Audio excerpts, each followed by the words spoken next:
And finally tonight, our Person of the Week. There was another name on the short list for the Nobel Peace Prize today. Malala, 16 years old, the youngest nominee. She was shot because she spoke up for the 31 million girls around the world who cannot get an education. Her new book is I Am Malala. And tonight, the miracles, the reason she survived that bullet from the Taliban. Two men approach a Pakistani school bus like this one, men with beards and a gun, a Colt 45. One of them climbs on the bus and asks a question. Who is Malala? She doesn't remember what happened next, but her friend described the moment.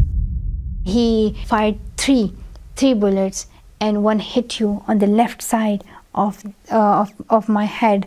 I would have been doing like this. So I hide my face because there was gunpowder on my fingers. She is bleeding, in grave condition, but 2 hours pass before a helicopter can deliver her from the local hospital to a military surgeon. He spends 5 hours trying to relieve the swelling on her brain and remove tiny clots. By a strange coincidence, there is someone in Pakistan for the first time. A top specialist in pediatric trauma from England, Dr. Fiona Reynolds, with her colleague, Dr. Javid Kayani.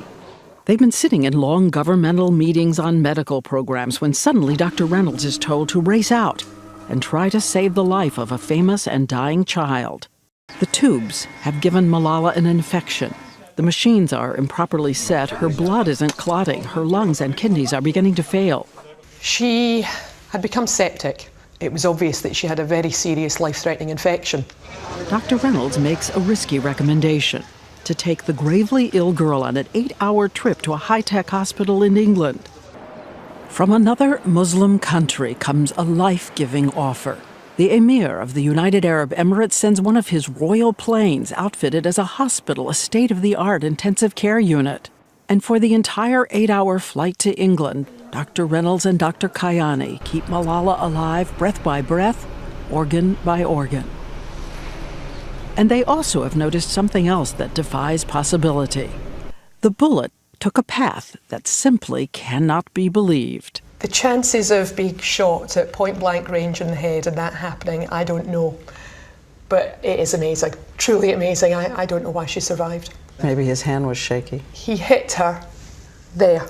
So it goes under the skin, near the skull? A bullet traveling 1,000 feet per second slips under Malala's skin. But as it heads toward her brain, that bone turns out to be so strong and curved, it forces the bullet to ricochet away and instead smashes her eardrum, severs the nerve in her face, and hits her shoulder. The fact that she didn't die on the spot or very soon afterwards, and to my mind, is nothing short of miraculous. Miracle? If you believe in miracles, yes, absolutely. Maybe it's the backbone and here's the brain, and God saved me. But still, doctors have no idea if she'll ever walk or see or be able to speak again. They are amazed when moments after her eyes open, she uses a letterboard to spell out in English the words country and then father. Ahead of her, 3 months of punishing therapy and more surgery to reconnect the nerve in her face. Through it all, Dr. Reynolds notes of her young patient. I have never seen Malala cry, never. She's incredibly stoical. She had to have some sutures in her wound in her scalp, and she also had to have a needle to drain some infected fluid from her neck.